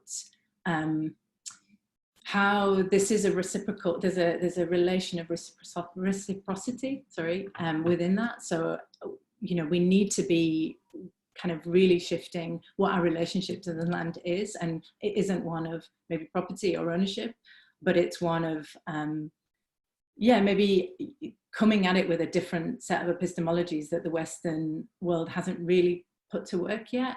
I know that both David was speaking of moving inwards, or as I understood it, as I interpreted it, and then listening to Barbara as well in her talk, and thinking a little bit about how we, sorry, I've lost my train of thought a little bit, but yeah, just looking at other ways of interacting with the world around us that isn't posited on these Western structures that we've inherited, that actually exist within Indigenous communities, and that we can learn so much from this other knowledge that is being shared and available.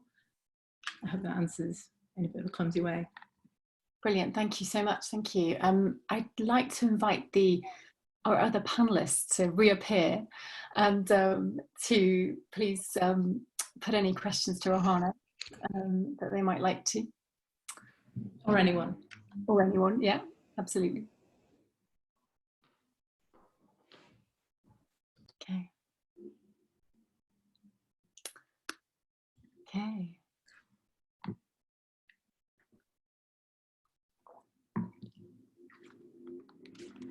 If we're happy to move on to a broader discussion at this stage, then there are some... Can I just ask a bit about the choice of music for Peter Ondring? I think it'd be quite nice to hear some of the then.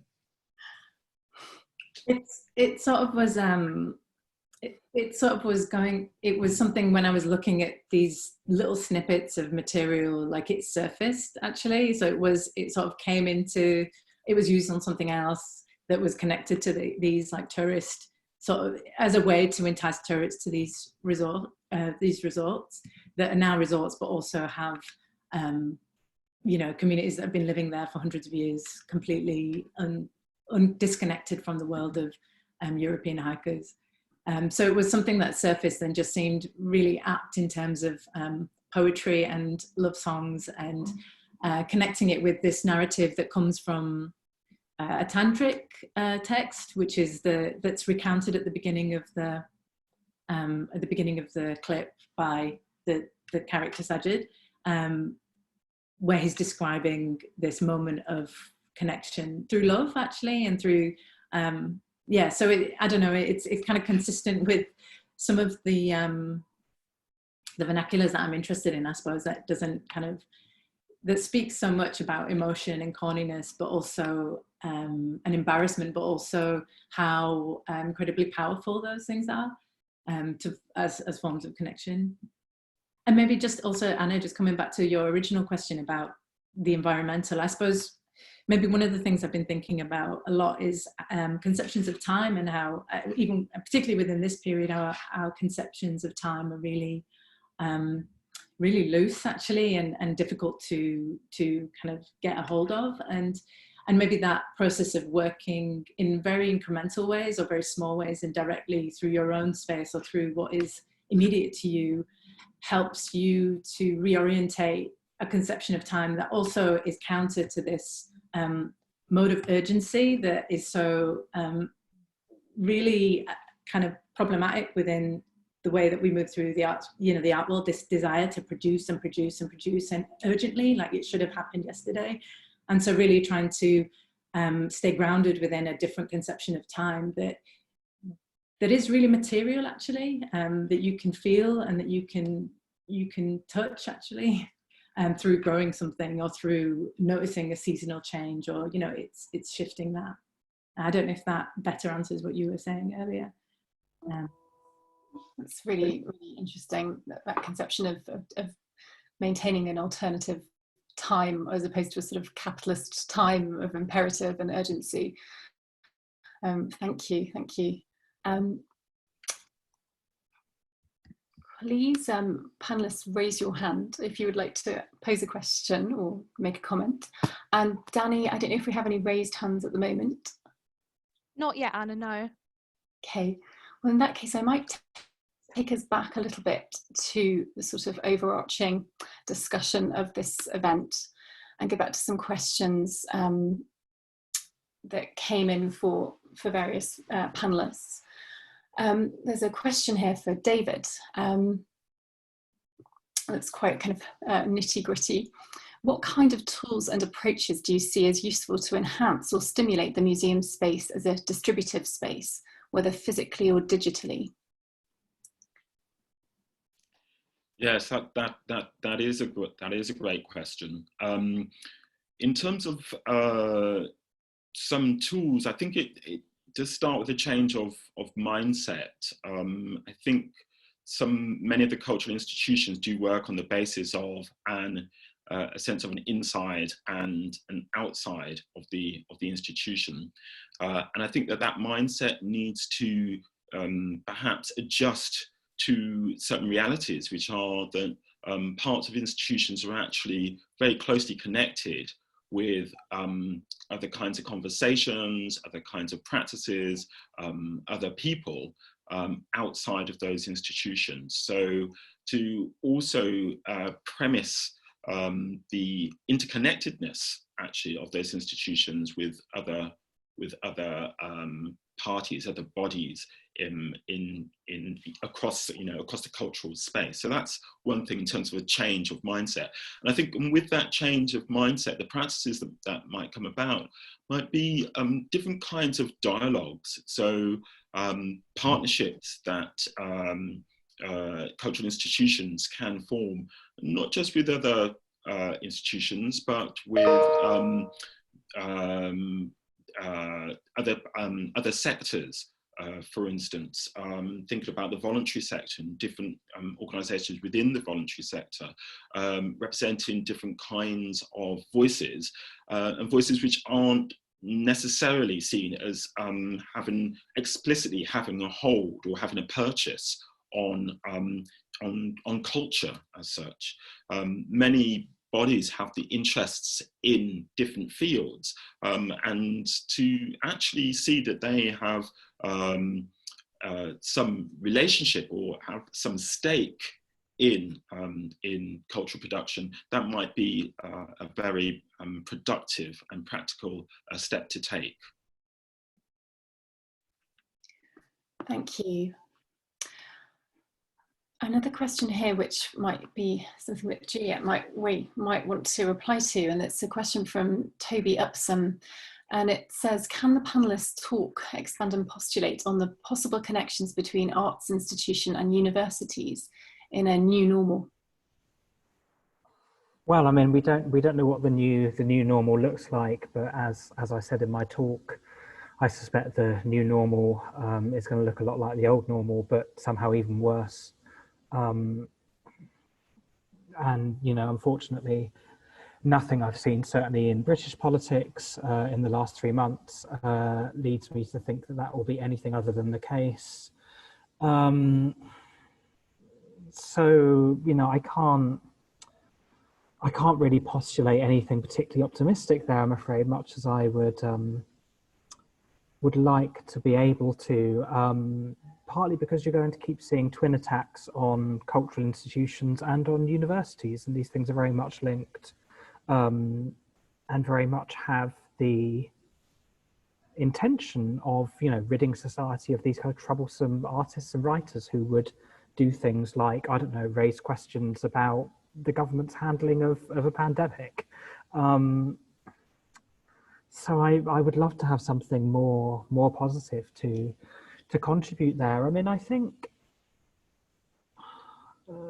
know, one of the things that you might hope would come out of this situation is, and you know, one positive change might be more of an awareness of just how we're all interconnected, and you know, whether that leads to a greater engagement with the politics of solidarity that we've seen coming out of some of the mutual aid groups that have been set up during the crisis, whether it becomes more of an awareness of the role of the state in politics, and you know, perhaps even you know, an upturn in support for actually existing socialism, but you know, some awareness of the ways in which we are all connected, and you know, those connections between the art schools and cultural institutions, but also issues around access and disability that I touched on and Oka talked about more, issues around immigration policy. I mean, I mentioned in my talk briefly that you know, the university is basically being turned into like a border guard, and if students are not paying their tuition fees because of the, you know, discrepancy between the amount of money they're paying and what they're able to get at this point, then the university is basically being asked to act in ways that will get them deported. So I think more solidarity and more common understanding across these institutions is maybe one of the positives that might come out of all of this. Thank you.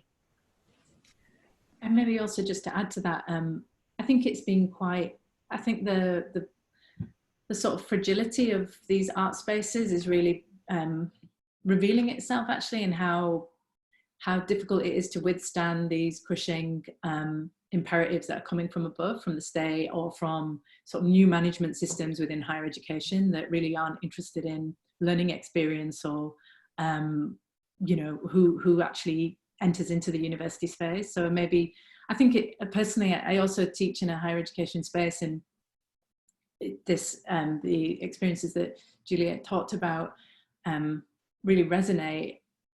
And so for me, I'm also thinking about how much we invest in other types of learning spaces actually, and how we bring what we learn in those spaces into the university spaces, or how we can, maybe it is time to divest, or maybe it is time to really rethink about rebuilding a structure that's totally different, because you know, this has been incrementally happening through these changes. You know, you look back at as soon as tuition fees got introduced and how those spaces really changed in terms of who accessibility and who was able to enter into those spaces. So I think there is this moment to really rethink what kind of learning spaces we want to be contributing to and building and investing in, and maybe that's what this moment offers, like a boldness and a bravery to really ask for some significant change, and that can only happen through this process of solidarity, I think. Thank you. Thanks. Have a question here from Anne Hardy, which I'll read out for everyone to respond to. Many of the models developed pre-COVID for education and exhibition, etc., depend on the financial instrumentalization of art, high course fees, dependence on art market to provide funds, etc., to support various businesses, e.g. colleges, blockbuster museums, etc. In contrast to how the majority of artists work, these organizations and businesses frequently have bulky and expensive structures. Could this new situation afford an opportunity, through necessity, to recenter a focus towards art, artists, writers, etc., in which they are financially supported in a fair way, rather than their needs coming secondary to the overarching structures around them? Or could it make things worse? I think we've had some degree of response to that already, but any further comments will be welcome. Yeah, I mean, I could just elaborate on that and partly kind of reiterate what I've been saying already, which is that, yes, this is something I think a lot of us would like to see happen. But, you know, this depends on a concerted effort to make it happen. And it would really rely on political organisations, be that political parties or unions, perhaps, advocating on the part of artists. I mean, we live in a society, I think, certainly in the UK, where artists are, you know, trivialised, marginalised and demonised quite a lot, unless they're very successful financially. You know, artists who are not having like these big blockbuster shows that you talked about, you know, are not represented in the culture at all, and they're deliberately not represented in the culture because that's part of a kind of multi-pronged ideological assault, I think. So yeah, I think this is very necessary, but the two places to start with that are politics and media, I think, but it's a very, very big job. Barbara and David. Barbara, do you want to? Yeah, I've got like a half formulated answer to that question. Let me see if I can cover it, which is, so we were already thinking about, for the ones that have visited Wellcome, we do these big builds, which to me, they were starting to feel obsolete and really not responding to the climate breakdown. So all those cases and all those vitrines built new for every show. So we were already thinking about reusing and more sparse displays, and a big chunk of our budget would go on what has kind of the biggest carbon footprint, right? Which is this build.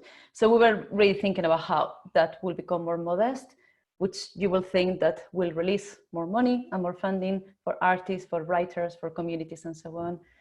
And then it's also what Oka was saying in terms of how we are needing to ask for more help and more support for our spaces to become more accessible and to bring more justice into the work that we do from disabled people and from Black people and so on. And so more money needs to go into artists from those groups and from those communities.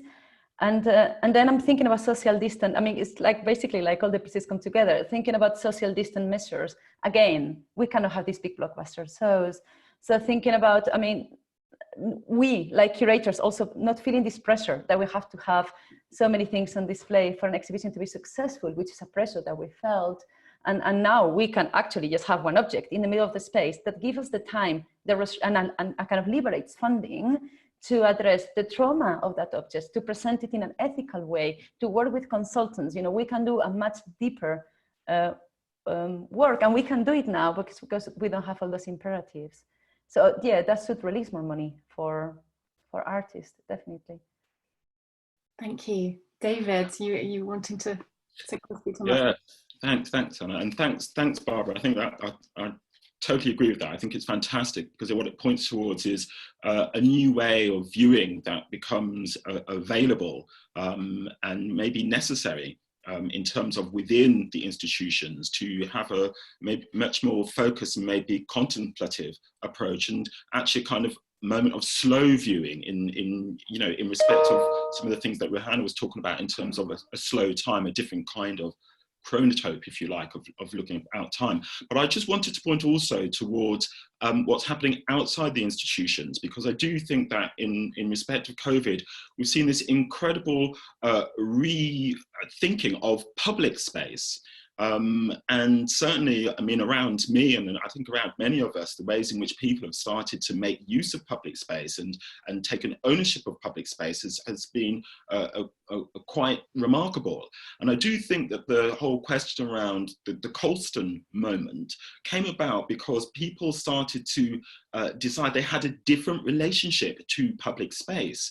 And the kind of art that is in public space ceased to be something that was simply just imposed. It actually became something that people could engage with actively, not just through the channels which were already set up, the dialogues, the conversations, the debates, etc., but actually to say, this public space is ours, and it's ours in a direct and meaningful way. And if we don't want what's in public space, we are going to remove it. So this response to public space, I think, is this corollary to the confinement and the ways in which we've only been able to enter public space in certain ways is going to be very interesting. And I'll just end by pointing towards a project that I think some or many people will know, which is this project, the Balcony Project, which is in Berlin. I'm sorry, my German isn't good enough to pronounce it properly, so I'll just say it in its translation. The Balcony Project, where a series of artists have hung work out on their balconies and have produced exhibitions by showing one another's work on the balconies in the public streets in Prenzlauer Berg in Berlin. So these different kinds of interventions by artists and by people in relation to art in public space, I think marks a new chapter in the ways that people think about art, both inside and outside the institution. Can I add something really, really quickly to what David just said about the Colston statue? Because, yeah, that was a really incredible kind of moment. Obviously, the visual symbolism of that moment was really extraordinary. But there was such a long history behind it. I think people in Bristol had been trying for about 40 years to get that statue removed. And were constantly being told, no, you have to go through the proper channels. And of course, you know, people tend to go through the proper channels because they control the proper channels and they know full well that you're not going to be able to do the thing you want to do through the proper channels. And people in Bristol just said, like, we've just had enough after a long process of knowing what the problems were. So I just think more of us should be saying, yeah, we've just had enough now.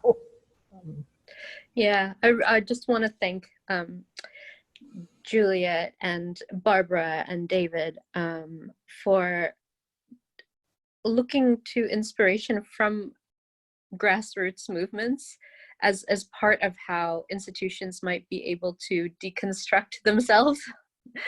And I think that the dialogue between what's happening in the streets and what's happening in conversations between curators in a time when all of us are also afraid for our lives should be quite interesting, and it just is hopeful. So I just wanted to say thank you. Thank you, Oka. I have another question. I'm trying to squeeze a few more in. I have a question from Amy Tobin. She said, I wanted to ask what panelists thought about accountability in institutions, particularly the influence of the Arts Council, HEFCE or REF in the UK. Whether these structures, which are supposed to monitor social value contra the market, actually limit activity or homogenise it. Perhaps this is too leading a question, but do the panelists think these organisations have value? They contrast profoundly to other structures globally in positive and negative ways. Do these structures come out well?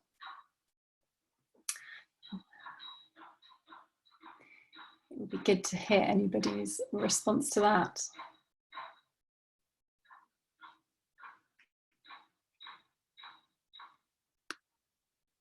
I mean, you know, I have been talking from an academic viewpoint here, but I am a very precarious and very new academic, so I'm not really entrenched in the academic world to any great extent at the moment. So all I can say about the REF is the REF, as you discussed it, the Research Excellence Framework, is that I've never come across anyone who has a good word to say about it. I see other people are nodding. You know, regarding the Arts Council, yeah, I mean, I think that organisation could be useful. I wouldn't necessarily do away with the Arts Council, or at least I could probably name at least 50 other institutions in the United Kingdom I'd get rid of first. But again, you know, the sort of ideology that informs the Arts Council and the context it's working in is something to think about very strongly. And I guess it goes back to the point we were making earlier, and the question someone else asked about rebalancing funding towards individual artists and writers and creative producers. I mean, one of the most interesting moments at the beginning of the COVID crisis in Britain was just like organisations like the Society of Authors and the Arts Council were really inviting applications from individual artists, and this awareness that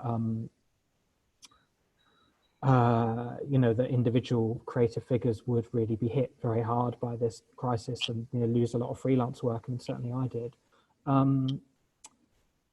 So if I may. Yeah. Oh, sorry. No, please. Okay, thanks. I just want to say that yes, there were more calls for funding that were quite responsive, but again, I think that there was also the violence of people who had been making work about isolation for a long time, not getting the recognition and support. And I want to respond to a really good question about